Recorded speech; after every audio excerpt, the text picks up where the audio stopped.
Have you ever noticed that no matter what you accomplish, it never quite feels like enough? Lose the weight? Not enough. Get the promotion? Still not enough. Raise the kids. Clean the house. Help everybody. Work hard, show up, try your best. And after all that, somehow your brain still has notes. Friend, if that sounds familiar, I need you to hear something. You do not have a motivation problem. You do not have an achievement problem. You have a self-worth problem. And the crazy part, most women spend their entire lives trying to solve it in ways that will never work. Let's talk about why. Hey friend, welcome back. If you're new here, I'm Coach Jen, and this is where we talk mindset, psychology, and how to stop letting your brain act like an unpaid internet troll. Today we're talking about the concept of self-worth, not the fluffy social media version, the real version, the version that determines whether you spend your life feeling like you're enough or whether you spend your life constantly trying to prove it. And trust me, those are two very different lives. The trap most of us fall into. A few years ago, I worked with a client, Erin, who was absolutely convinced she'd finally feel confident if she lost weight. That was the goal. Lose the weight, feel better. Simple.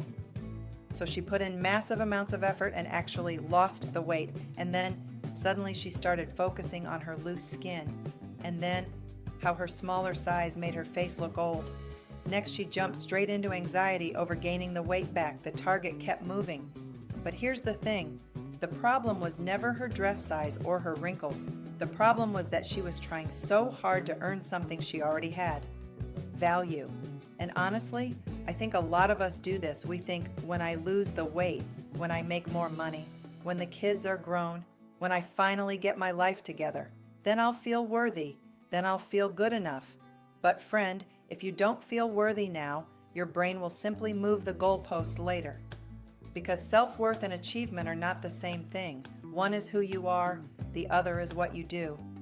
And this next part is where most people get uncomfortable, because if your worth isn't coming from your accomplishments, then where exactly is it coming from? You were born worthy. Here's what I believe. You were born worthy, not because you accomplished anything, not because you earned it, not because you checked enough boxes. You were worthy the day you arrived. And so was everyone else. Your worth is not based on your weight, your productivity, your income, your relationship status, or how many people approve of you.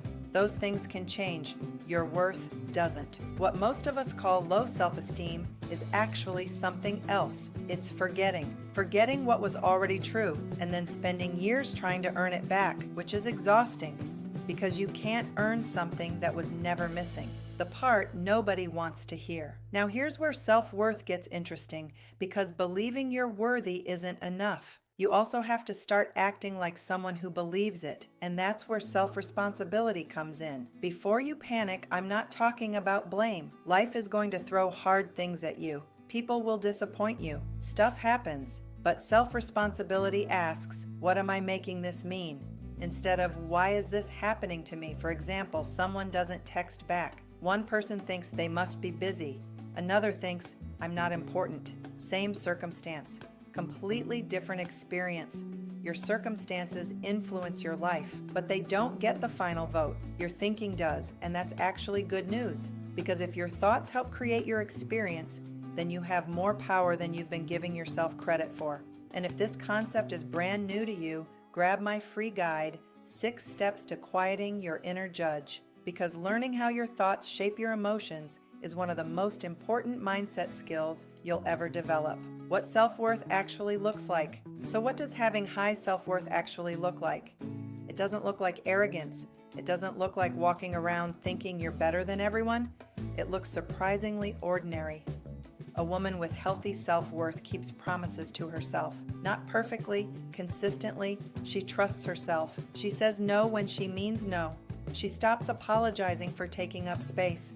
She does hard things because they're important to her, not because she's trying to prove she's enough or to impress anyone. She takes care of herself with the same urgency she takes care of everyone else. And when she makes a mistake, she corrects it, but she doesn't turn it into evidence that she's a terrible human being, because her worth and her behavior are not the same thing. One can change, the other doesn't. The big shift. So here's what I want you to practice this week. Notice every time your brain tells you, I'll finally feel good enough when I make the money, when I get the relationship, when I get organized, when I become more disciplined, when I fix myself, catch it, and ask, what if I'm already enough? Not because you've done everything perfectly, not because there's nothing left to improve or room to grow, but because your worth was never dependent on any of that in the first place.